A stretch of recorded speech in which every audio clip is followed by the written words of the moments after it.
घरात आम्ही त्याला सांगत होती अजून मुली बघूया, कशाला घाई करायची, पण त्यांनी काही ऐकलं नाही. जाऊ दे ना सासूबाई, तुमची तब्येत ठीक आहे ना हे सांगा. कसं काही नाही तुला, तू कधी फोन बिन करते, काय करतात, कुठे फिरतात, काही पत्ता लागू देत नाही. हा हा, मी यापुढे लक्षात ठेवे ना, ठेवत्या मी. A few moments later. सासूबाई, आज त्यांनी ना छोट्या ग्लास मध्ये पाणी पिलं, मोठ्या नाही.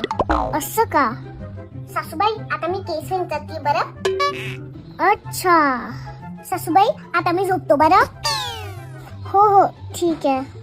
सासूबाई, आज यांच्या गाडीवर ना कबूतरनी शी केली. सासूबाई, आज नव्याने चुकून त्यांची मिशीच. आत्ताच आम्ही घरी पोहोचलो. सासूबाई, मला गाडीत मामा होते ना.